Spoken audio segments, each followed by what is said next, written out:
Poor Ezra Miller. Ezra. I say poor Ezra Miller because he very clearly seems to be going through something in his life right now.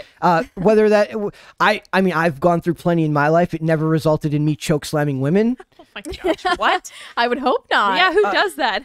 Ezra Miller does that. But to be fair, he did it very gently. He did. Very slowly. I rewatched it today. I was looking through Ezra Miller's basic criminal rap sheet, basically, by looking up all the stuff he's gotten in trouble for. And there's a thing where it was like 2020, he was in Iceland. I like the idea that he's just in Iceland choke slamming women. Just like killing. Yeah, but they gave him the raw, like he got in an argument about Greenland and Iceland and this. That was the context? No. I'm saying I like the idea. I like the idea that like she's like Greenland's better. He's like, no, Iceland's better. And then she's like, well, you suck as the Flash. And he's like, and then, but he takes her by the neck and he kind of gently sets her down, but it's really awkward. Yeah. So between that and then he was arrested again last week or I think it'd be 2 weeks ago now, in a bar where he must just really hate women in bars. He got really angry that they were singing karaoke. It was bothering him so much that he took the microphone out of a 23-year-old girl's hand.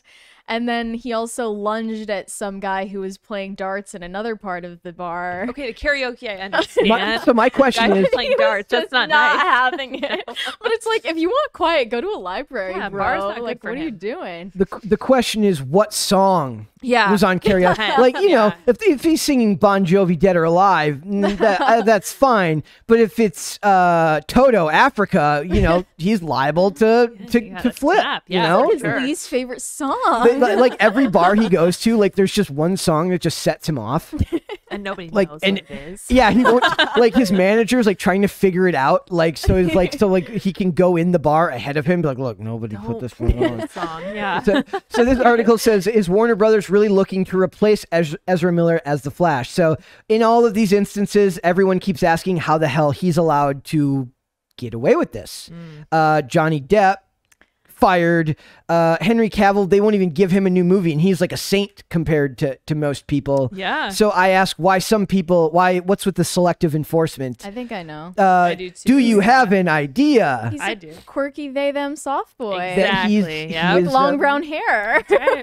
He wears eyeliner. He wears eyeliner, yeah. Right. He looks like a little gay lion. He does. It's true. It could be that like it could be that they're like trying to like figure out a way to word it in a contract dispute, and they keep screwing up the pronouns. Maybe. That's probably it. Yeah. Let's rewrite it again. Right. Oh, I'm kidding. I'm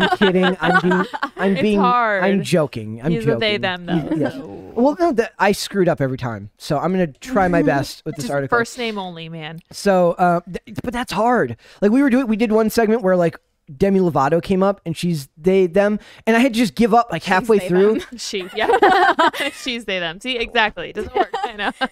Let's just give up. I got like halfway through and I just quit because I was like I couldn't get it right. So it says in January. So they talk about, so not only was there the bar incidents, there was him threatening like a single chapter of the Ku Klux Klan, which I'm a fan that it was one chapter. Yeah, it's one very specific local chapter in North Carolina. So I'm he thinking was calling them out and was like, keep going, doing your KKK bullshit, and I'm gonna come for you. Like, wow. I like the idea that he's not against the KKK as a whole. In general, it's just that chapter. One chapter. Like, it's the world's easiest virtue signal. I just want to know how they came on his radar. Yeah, what? He was what there. Did they wasn't he? specifically do? Gosh, my favorite part is like it's like if you're picking like the easiest virtue signal in the world, it's like.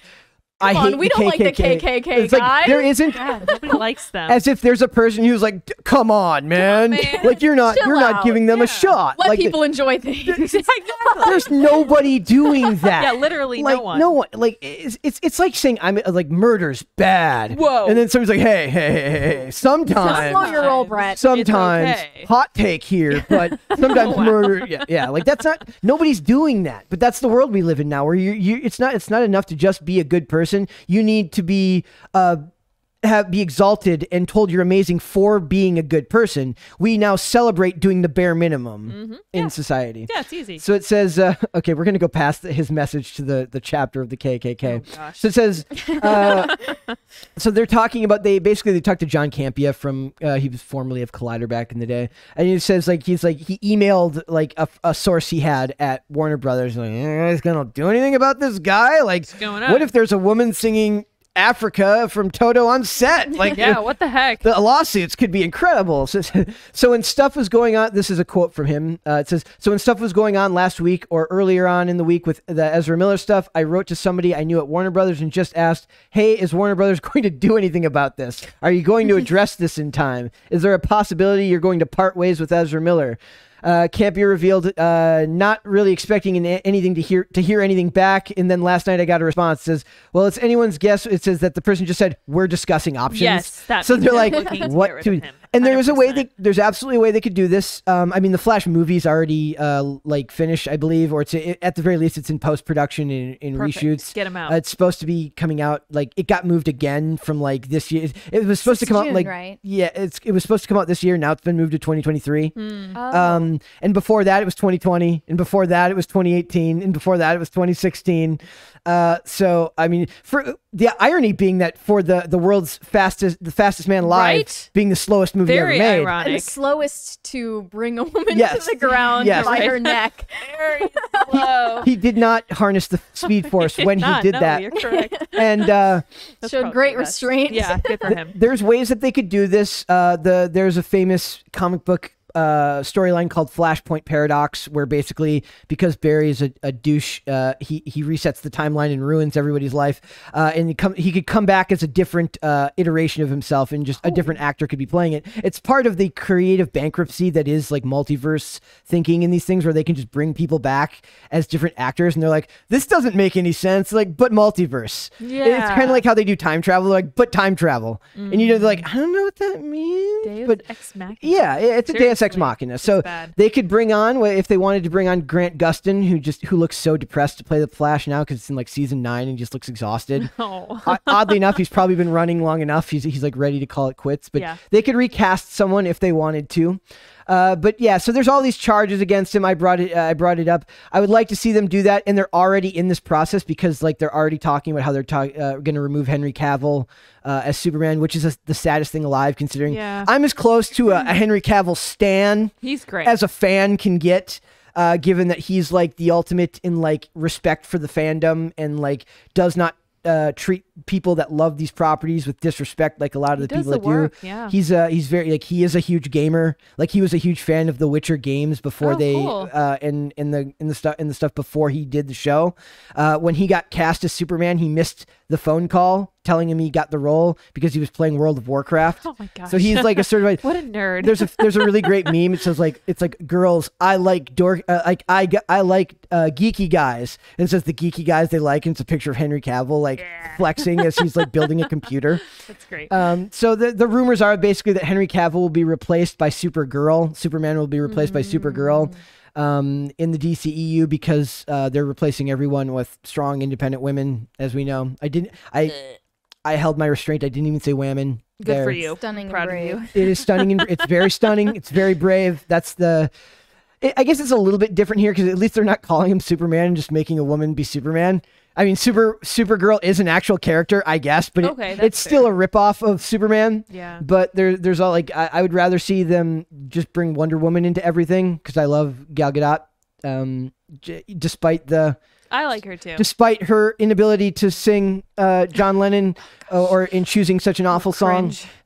I still think she kind of radiates a warmth that is very good on screen for her. Yeah, she's good. So they could very easily do this for Ezra Miller. I don't know if they actually will, but I don't know if this is something. Did you guys care about stuff like this? Like, does an actor's behavior offset matter to you?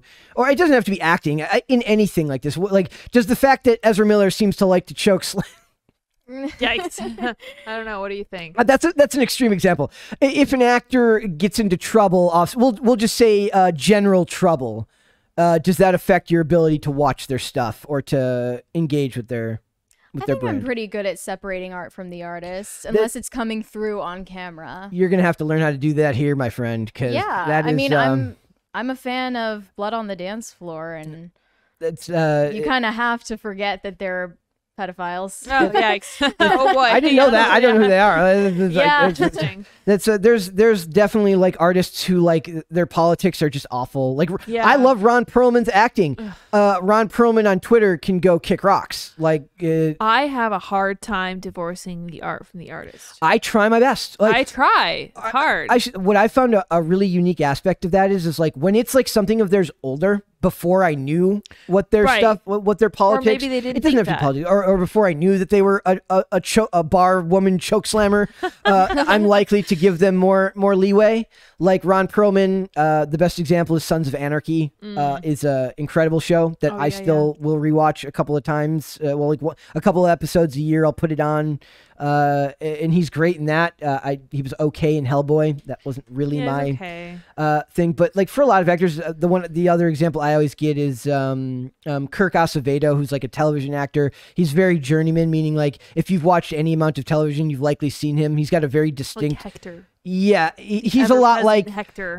The Hectorverse. Yeah. There's a character in the original Fast and Furious movie named Hector. It's played by a guy named it's like Noel. Yeah, or I don't remember. It's like Noel Guglielmi or Guglielmi or something. Italian sounding. And ironically enough.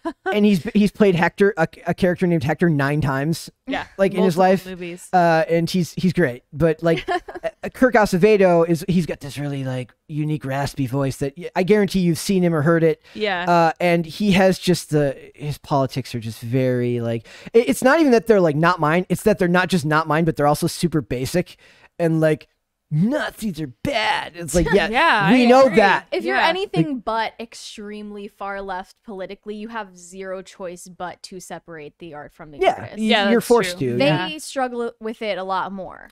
What's funny about it is like when they say that stuff, I'm like, are they expecting resistance? Like they say something that like, you know what? Like, I don't like people who do stuff that's wrong, and somebody's come in there and be like, you know what? You're wrong about people doing stuff wrong. It's okay to do stuff that's wrong. Like that's like it's a weird like Twitter is just essentially weird virtue signaling. So a lot of it is I have to like I'm like they need the attention. Well, they just use that as a way of painting people they disagree with as Nazis. Pedro Pascal is a good example of somebody who I very easily separate the art from the artist because he's annoying as hell on social media. But I loved him. I loved him in The Bubble, even if everybody else hated The Bubble but me. Boo. So is Chris Evans, to be fair. Yes. Chris Evans is the same way. Like the smart ones stay quiet. If even, and I'm not saying like even if they believe the same thing, the smart ones stay quiet because it just doesn't. Then it doesn't pigeonhole you into a certain thing. And then there's guys like Ezra Miller who, because they possess a certain identity that is at the time right now held to a different standard, because they would be in trouble for firing him because they would all come for him as if he was they were the devil for like, how dare you fire this person of this identity group? Like, we didn't fire somebody who's non-binary. We fired somebody who chokeslammed a woman in a bar. Yeah, but you can't. The same person. It's not even so much his violent behavior and like chokeslamming women that bothers me as much as his pretending to be this harmless soft boy. That's the Jordan. That's the Jordan Yeah. Peterson bit. You know, it's like you think that strong men are dangerous. Wait till you see weak men with when they wield power. Right. Yeah, that's a good Mm-hmm. point. Yep. So I don't want to see someone like that go off the deep end, but he seems to be going that way. I would like them to be able to pull themselves back from where they are, but that's a very like 10 police calls since March 7th. He's also a restraining order. Yeah. It's going downhill fast. Yeah. Ezra is also young. I mean, so how old is he? He's 26 or Okay. 27. So like, I mean, I'm saying he's not that young, but he's like in that industry, There's time. whirlwind of like fame, money, influence can go to your head and hopefully work their way back from that. They should try to get him some kind of help and convince him to do his own kind of personal intervention, because obviously they want to keep him. They probably have a contract with him, and they know it would look bad if they fired him. Well, they likely have morals clauses in a lot of those nowadays. Morals clause are very commonly baked into those and stuff involving law enforcement because it's bad publicity for the for the studio. So I mean, it depends on how good his agent and his lawyers are, but I wouldn't be surprised for somebody like him who's. I'm so sorry. I keep calling him.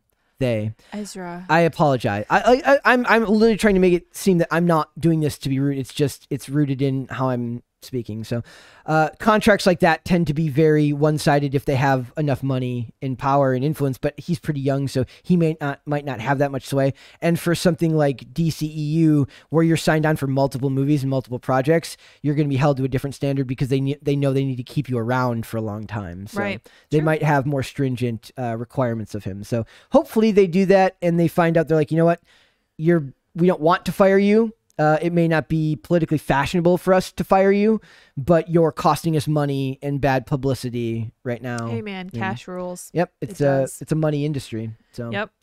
Thanks for watching this clip, guys. If you want to see full episodes or follow us on social media, links are in the description below. Bye.